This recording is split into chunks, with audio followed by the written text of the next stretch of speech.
Bonjour et bienvenue, je crois, ça y est, je suis en direct. Bon, ça fait un petit bout de temps que j'ai pas fait de live.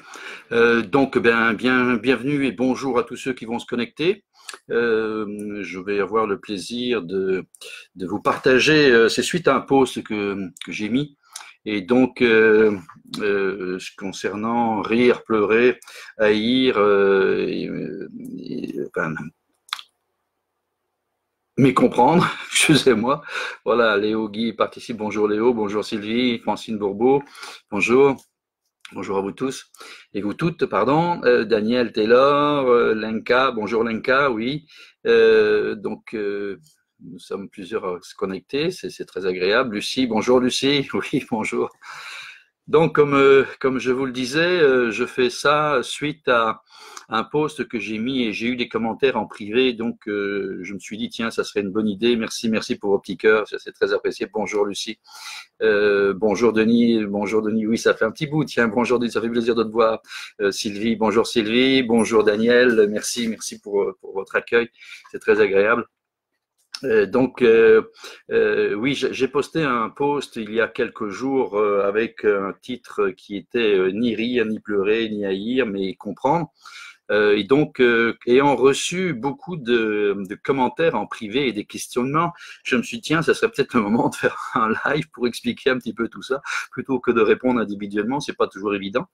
Euh, donc, euh, en effet, cette petite maxime est tirée d'un philosophe qui s'appelle Baruch Spinoza, qui est un philosophe qui a vécu au XVIIe siècle. Et donc, lui, sa formule, c'était ni rire, ni pleurer, ni haïr, mais comprendre. Alors moi, je vous ai un peu traduit ça un petit peu avec notre langage un peu plus, moins châtié, je veux dire un peu plus d'aujourd'hui, qui est ni se moquer, ni s'indigner, ni haïr, mais comprendre. Alors pourquoi cette phrase-là a pour moi un sens très important? C'est, je dois dire que aujourd'hui, on peut constater que souvent, ces passions-là, ces émotions-là, eh bien, font beaucoup de dégâts. En effet, ne pas se moquer, ça peut nous arriver, par exemple, qu'on voit des personnes qui sont dans des situations peut-être difficiles ou des gens qui ont des nouvelles idées. Généralement, on se moque de ces gens-là. On se moque pour dire, bon, en fin de compte, ce sont des idiots. Comment ça se fait qu'ils ne comprennent pas, que c'est pas ça qu'il faut penser? On est toujours en train de vouloir les diminuer.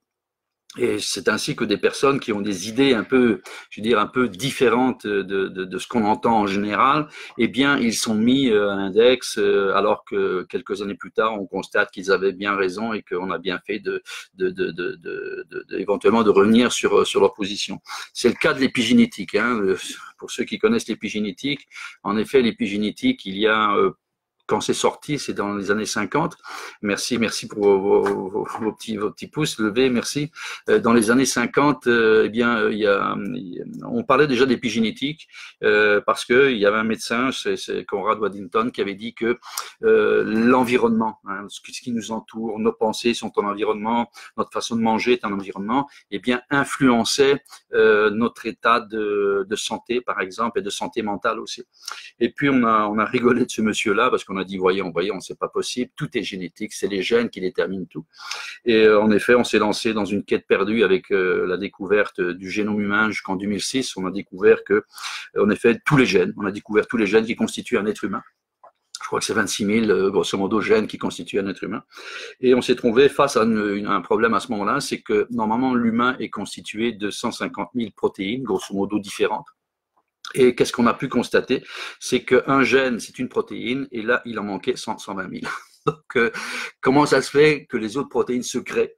Et là, on est revenu à l'épigénétique. En effet, l'environnement crée l'être que vous êtes, aussi bien physiquement que mentalement.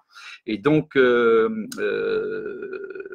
à partir de là, on commence à s'interroger de plus en plus, qu'est-ce qui fait que je suis souffrant mentalement, qu'est-ce qui fait que ma vie n'est pas ce qu'elle devrait être, qu'est-ce qui fait que je suis malade, qu'est-ce qui fait que j'ai l'impression qu'il y a des patterns récurrents qui fait que ma vie tourne toujours dans le même sens, et qu'est-ce qui fait que je n'arrive pas, malgré tous mes efforts, à être heureux. Eh bien, c'est là que ça devient intéressant, ce petit passage de Spinoza, parce que tout ça, se moquer par exemple, se moquer, s'indigner, haïr, eh bien ce sont des comportements naturels chez l'être humain. C'est naturel chez nous d'être comme ça, et souvent c'est un comportement totalement inconscient, même si la conscience prend conscience, on peut dire que, en effet, on ne devrait pas faire ça, on ne devrait pas haïr son voisin parce qu'il est différent, on ne devrait pas se moquer parce qu'il pense différemment, on ne devrait pas s'indigner parce que, bon, par exemple, je ne fais pas de référence particulière, mais pourquoi s'indigner que les hommes se marient ensemble, les femmes se marient ensemble? Ben, qu'est-ce que c'est de ça? Vous voyez, tout ça, ces comportements-là sont des comportements qui sont naturels chez l'être humain, et que souvent on réprime au lieu de comprendre. En effet, la plupart de notre activité mentale, donc nos pensées, nos actions, eh bien, sont gérées par l'inconscient. Et l'inconscient, chez lui, il y a toutes sortes de choses qui sont bien, pas bien, etc. En sachant que l'inconscient, son rôle premier est de nous préserver. Préserver et prolonger, je veux dire, l'espèce humaine, tout simplement. Et il ne tient pas compte ni de la morale, ni de ce qui est bon, pas bon, mauvais, etc. Ça ne tient pas compte de ça. C'est une évolution progressive de l'être humain dans son mental, et avec des déviations. Par exemple, la prise de conscience de son existence qu'a fait l'humain, eh bien, il a prolongé ce que son inconscient faisait, c'est-à-dire la défense, l'action, l'attaque, la domination, l'asservissement, etc. Il a prolongé ça par la conscience. En effet, depuis que l'homme a évolué, on peut dire que l'armement aussi a évolué, les guerres ont évolué, la domination a évolué, et quand on regarde l'histoire de l'humanité, ben, en gros, hein, c'est une histoire de guerre, de domination, de conquête, etc. Et ça, c'est le prolongement de l'inconscient. La conscience a servi à monter des structures de protection et de domination. Aujourd'hui, et quand je dis aujourd'hui, c'est pas que d'aujourd'hui, de 10 ans, 20 ans, je pense que l'humain a toujours cherché quand même à voir comment est-ce qu'il pouvait vivre autrement. Hein. Bouddha, par exemple, Bouddha, c'est 3000 ans, je crois, quelque chose comme ça. Il y a des personnages comme ça qui nous ont amenés vers un autre mode de vie. Mais c'est pas ce qui règne actuellement. Ce qui règne actuellement, c'est toujours l'inconscient, et qui est, comment je dire, prolongé par la conscience, prolongé par la raison. En effet, la raison, au lieu de venir nous aider à dire, mais attends, est-ce que c'est normal de penser comme ça? Non, la raison va juste justifier ce que vous faites inconsciemment. La raison va justifier le fait, par exemple, si c'est une question de l'homosexualité, par exemple, ben va venir vous dire non, c'est pas normal. Un homme, une femme, ça va bien. Deux hommes ensemble, deux femmes ensemble, c'est pas normal. Donc la raison va venir. Pourquoi? Parce que génétiquement, c'est pas comme ça. Il peut pas. Il y a un tas de choses qui vont faire que la raison, au lieu de voir, est-ce que le fait de penser comme ça, c'est normal? Eh bien, non, elle va venir conforter. Mais heureusement, je pense que l'on peut aujourd'hui essayer de sortir. Moi, j'appelle ça une matrice. Hein. On pourra en parler plus tard. Une matrice dans laquelle on est, dans laquelle on parle de blessures de l'âme. On parle de, vous connaissez les blessures de l'âme, hein, le rejet, l'abandon, l'humiliation, la trahison et l'injustice. Alors, on parle de structure mentale, ou blessures de l'âme, structure mentale qui, en fin de compte, vont dégénérer ensuite. Je dis bien dégénérer par des comportements, par des frustrations, par des pensées, par des convictions, des croyances qui sont très limitantes. De là vont naître de la souffrance. On va vous demander à ce moment-là d'accepter ce qui se passe et d'accepter qui vous êtes, comme vous êtes, etc. Et on vous donne toute une espèce de recette pour continuer à vivre, si on peut dire. Et puis, bon, je n'irai pas plus loin parce que ça fait partie de la conférence que je vais donner ici le 19 juin. On en arrive, en fin de compte, à une situation qui est très souffrante. Très souffrante. Et on a du mal à trouver des solutions là-dedans. Donc, pour trouver des solutions, il faut sortir de ça. Et c'est ce que nous demande Baruch Spinoza en disant, mais comprendre. Comprendre, ça veut dire quoi? À mon avis, comprendre, c'est la première étape quand on est en amour. En effet, je suppose que parmi vous, il y a des personnes qui sont en amour ou qui ont été en amour ou qui vont devenir en amour ou qui connaissent ce que c'est l'amour, en couple par exemple. Eh bien, quelle est la démarche que l'on fait quand on est en amour? Est-ce qu'on est à l'écoute? Alors, à l'écoute, ça veut dire non pas entendre ce que l'autre dit et puis dire sa façon de penser, c'est essayer de comprendre qu'est-ce que l'autre veut dire à travers ses mots. Parce qu'il faut savoir que quand nous parlons, quand je vous parle par exemple, je vous parle à travers un paquet de filtres. Et ces filtres-là, j'en suis conscient, heureusement, mais parfois on n'est pas conscient de tous les filtres. En effet, quelqu'un qui a vécu des situations difficiles dans sa jeunesse, eh bien, va avoir une forme d'action qui va être teintée par ce qu'il a vécu, par son vécu. Et s'il ne se rend pas compte, eh bien, il risque de croire que c'est normal son action, alors qu'elle n'est pas normale. Pourquoi? Parce que c'est quelqu'un qui a vécu dans la violence, donc qui est violence verbalement. Et c'est ainsi qu'il y a des gens qui sont violents parce qu'ils ont vécu des violences, et ils ne se rendent pas compte que c'est pas normal d'être violent dans la vie. Et donc, ils vont vous répondre, vous dire, non, moi, alors ça va être la fameuse phrase, vous savez, oser être soi-même. Alors, si oser être soi-même, c'est être violent, je crois qu'il y a un problème. Il y a un problème là-dessus. Donc, je veux dire, être, comment je veux dire, être violent, c'est pas normal. Oui, c'est normal dans la nature. En effet, la nature est violente. Quand je sais pas moi, un buffle se fait attaquer par un lion, il va se défendre et il va avoir un gagnant, un perdant, c'est clair, ou deux égalités. Bref, hein, c'est vrai. Mais est-ce que notre conscience ne doit pas nous permettre d'aller au-delà de ça? Et au lieu de s'inventer des situations genre avoir droit à exister, je veux dire que c'est se renforcer un problème. Est-ce que, pensez-vous que si le soleil était un être vivant, et il est vivant, se pose la question, est-ce que j'ai le droit de briller? Posez-vous la question. Est-ce que, par exemple, quand la pluie tombe, est-ce que la pluie se pose la question, est-ce que j'ai le droit de pleuvoir le nuage? Est-ce que quand l'herbe pousse, est-ce que pensez-vous qu'elle se pose la question, est-ce que j'ai le droit de pousser? Elle est tout simplement, elle existe. L'être humain, eh bien, c'est pareil, il existe. Donc, chaque être humain qui nous entoure, ils existent. Donc, mon rôle à moi, en tant qu'être humain, si je fais partie de ce tout-là, c'est de comprendre ce qui se passe et comprendre qu'avec ma conscience, comprendre que l'humain qui est en face de moi a aussi ses filtres. Et s'il me parle, c'est à travers ces filtres. Et peut-être bien que ça déforme ce qu'il veut me dire. Donc, si j'essaie de comprendre ce qu'il a, par exemple, je sais pas moi, les religions, je pense que chacun essaye au mieux de s'élever, d'être heureux sur notre planète, de retrouver un paradis qu'on aurait perdu. Est-ce qu'à partir de là, je peux essayer de comprendre pourquoi ils pensent comme ça? Est-ce que je peux essayer de comprendre le message qu'il y a derrière tout ça, même si les mots au début vont me frapper, vont me dire « Ah non, c'est pas normal », je vais m'indigner. Si je m'indigne, je sors de la communication. Si je me moque, je sors de la communication. Si j'haïs, ben je sors complètement de la communication. Donc, est-ce que nous, humains, pouvons utiliser cette conscience à autre chose que vivre des passions qui viennent de l'intérieur, des pulsions d'intérieur? Est-ce que je peux essayer de dire, OK, c'est normal que j'ai ça parce que je suis un être humain, mais moi, qu'est-ce que je veux dans ma vie? Qu'est-ce que je veux autour de moi? Qu'est-ce que je veux rayonner? Et c'est quoi que je veux comme engagement avec les autres? C'est quoi que je veux comme échange avec les autres? Et donc, à partir de là, c'est ça que j'appelle, moi, l'expansion de conscience. Je parle pas d'élévation, je parle d'expansion de conscience. C'est que ma conscience, elle est pas uniquement un petit bout qui peut être dans ma tête ou quelque chose comme ça qui va m'aider à raisonner. C'est que quelque part, je vais créer de nouvelles lois, mais des lois naturelles. Des nouvelles lois. Et dans ces nouvelles lois, il n'y a rien à accepter, il n'y a rien à pardonner, il n'y a rien à avoir droit à. Non, il y a juste exister, mais exister avec des nouvelles valeurs. Et ces valeurs-là, elles sont pas si nouvelles que ça, parce qu'il y a Bouddha, il y a 3000 ans, il en parlait. Il y a d'autres personnages qui sont célèbres, comme Jésus, etc., qui parlent d'amour. Il y en a d'autres ensuite qui sont venus. Aujourd'hui, il y a plein de gens qui parlent d'amour. Donc, est-ce qu'on peut essayer de se créer un nouveau monde dans lequel je vais mettre des valeurs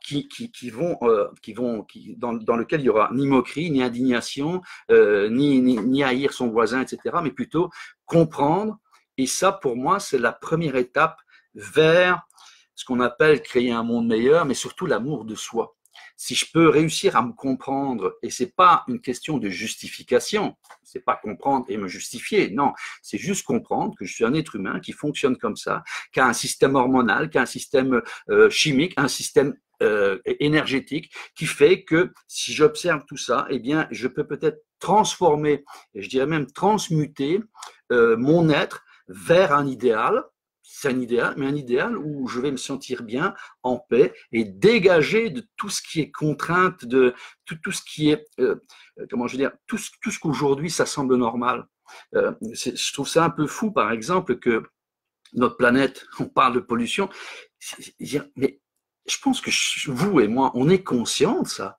Mais qu'est-ce qui se passe pourtant? On dirait qu'on n'a pas cette possibilité d'action. Si on a une possibilité d'action, non pas sur la communauté, mais sur nous-mêmes d'abord. Et si moi, j'intègre ça, automatiquement, mon énergie part vers l'extérieur, parce que je parle d'énergie, magnétisme épigénétique. Donc, ça part vers l'extérieur. Et à partir de là, ben, mon voisin va être teinté, parce que je pense, il va dire, bon, au début, lui, c'est peut-être pas quelqu'un qui est très intéressé par ça, mais il va, s'il part dans le mind de comprendre, eh ben, il va essayer de comprendre peut-être que je fais ça, et puis y trouver son intérêt, puis dire, en fin de compte, tiens, oui, je comprends et je comprends que quelque part c'est bien pour moi aussi et donc va l'appliquer et ainsi de suite. Ça fait un peu tache d'huile et je crois que le changement tant désiré doit commencer, c'est ce qu'on dit souvent, par soi-même, mais dans un autre paradigme, pas le paradigme dans lequel on est. Il n'y a rien à améliorer dans l'ancien paradigme. L'ancien paradigme, c'est organisé par l'inconscient avec les structures de l'âme, etc., etc.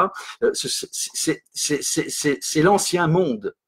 Aujourd'hui, la conscience, et c'est ce que je pense, si la nature, on va dire ça comme ça, ou le divin, appelez ça comme vous voulez, nous a mis une graine de conscience, c'est pour arriver à quelque chose de différent. Sinon pourquoi cette conscience? C'est pourquoi pour ne pas oublier d'aller acheter ces citrons quand on a plus de citron à la maison. Si c'est ça, notre conscience, ben écoute, c'est vraiment pas grand-chose. On en fait beaucoup de foin pour pas grand-chose. Je crois au contraire que la conscience, si on lui donne le pouvoir qu'elle peut avoir, mais la conscience de la conscience, c'est-à-dire s'observer en conscience, est-ce que ce que je fais peut-être en conscience, est-ce que c'est vraiment ça qui est bien pour moi? Est-ce que c'est vraiment ça qui va faire que j'ai l'impression d'être un maillon dans la structure et un maillon qui se tient avec les autres, hein? C'est pas un maillon libre, hein. C'est pas comme ça qu'on crée l'union. Et à ce moment-là, si j'ai cette conscience-là, eh bien, rien que dans mon quotidien, mon petit quotidien, eh bien, là, je vais pouvoir être conscient de ce qui se passe. Même, et je veux dire que je suis le premier à essayer de faire attention à ça parce que j'ai parfois des vieilles choses qui me remontent et j'en prends conscience quand c'est sorti et je dis, mais dire comment ça se fait que je travaille, pourtant il y a ces choses qui sortent toujours. C'est parce que je dois être vigilant tout simplement. Je dois être vigilant de ma conscience, je dois être vigilant de comment mes actions sont faites. Et mon raisonnement, ma raison, doit servir non pas à justifier ce que je fais, mais juste tout simplement à me dire, mais attends, est-ce que c'est bien ça que mes valeurs de vie? Est-ce que c'est bien ça que je veux vivre dans ma vie de tous les jours? Et à ce moment-là, eh bien, je suis conscient de ma conscience, là je peux comprendre que se moquer n'amène à rien, que s'indigner n'amène à rien, et cueillir, ça mène à rien non plus. Mais comprendre et m'aimer à travers ça. Voilà, je voulais vous faire part de ce poste-là parce que le magnétisme épigénétique est non seulement, bon, c'est des soins bien sûr, mais c'est aussi un mode de pensée, un mode de vie qui est un peu différent. Et je veux dire que c'est pas toujours facile pour moi d'en faire un live, parce qu'il y a des points, par exemple, qui sont, merci pour vos petits cœurs, c'est du soutien, merci. C'est pas toujours évident pour moi, dans le sens que il y a des choses qui sont hors de ce qu'on entend souvent, notamment l'acceptation, le pardon. Et je veux dire que j'ai des amis qui travaillent très bien là-dessus, mais moi, je n'y crois pas. Je n'y crois pas dans le sens que je pense qu'il y a autre chose à faire. Et donc, parfois, les personnes me disent, mais non, le pardon, c'est quelque chose d'essentiel. Alors, oui, peut-être bien dans votre vie, mais pas dans la mienne. Et dans le monde que je veux créer, et c'est ce que j'explique en conférence ici le 19 juin ici à Montréal, eh bien, vous allez voir que c'est possible de sortir de cet ancien monde et se créer un nouveau monde d'une façon simple. C'est surtout ça qui est important, c'est la simplicité. Parce que quand c'est compliqué, ben, je pense que l'humain a beaucoup de difficultés à appliquer ces choses dans sa vie. Je veux que dans le quotidien, vous puissiez avoir des outils qui soient simples à appliquer et qui aient du résultat. Résultat pour vous, résultat dans votre vie, votre façon d'être, parce qu'on a des situations tous difficiles. Alors, je ne dis pas que vos situations vont changer, mais la façon dont vous allez les percevoir vont changer. Et de là, vous allez pouvoir plus facilement avancer dans votre vie et ne pas la subir. Parce que vous allez devenir le créateur de votre comportement face aux situations qui se présentent, face aux difficultés, face aux moments difficiles. Et là, vous allez voir, comme je le dis ici, par exemple, je crois que c'est ça que j'ai marqué ça ici. En bref, comme je dis, ne vous laissez plus envahir par les émotions de tristesse quand vous écoutez les nouvelles et quand vous rencontrez un humain qui vous déplaît ou bien avec qui ça se passe pas bien. Nous sommes humains, nous sommes toutes et tous des humains, et ça, il faut se persuader, j'allais dire, mais c'est comme ça. On est tous humains, et on est 7 milliards, je crois, sur la planète. Merci pour vos petits pouces, merci, ça me fait plaisir. On est 7 milliards sur la planète, eh bien, on est tous humains, donc on doit être unis ensemble. Et c'est chacun de vous qui allez montrer l'exemple. Vous qui êtes ici avec moi, c'est vous qui allez montrer l'exemple par rapport à votre comportement, et c'est pas la communauté, c'est vous qui l'a créée. Votre vie, c'est vous qui l'a créée. Et c'est sûr qu'on dit oui, mais je crée ma vie, regarde, je suis dans les problèmes, j'ai pas de boulot. Oui, d'accord, c'est vrai. Mais la façon dont vous allez vivre ça fait toute la différence. En effet, si on écoute les nouvelles, ben, le matin, c'est dépressif. Pourquoi dépressif? Pourquoi vais-je me laisser influencer par ce qui se passe autour de moi? Au lieu de créer la vie que je veux en moi, peu importe la situation, et vous allez voir qu'à ce moment-là, vous allez vous découvrir un être qui est bien plus que ce que vous pensez être, et bien plus puissant que vous pensez être, et c'est là que vous transformez votre vie et celle des autres. Voilà, c'est tout ce que j'avais à vous dire pour aujourd'hui. Merci pour vos petits cœurs, j'apprécie beaucoup, c'est très agréable.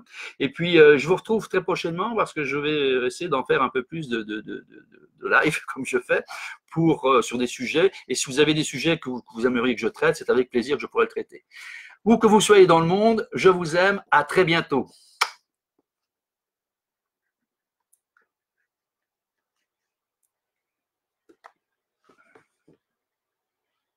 Merci pour vos petits cœurs, merci pour votre soutien. C'est très agréable. Merci, merci.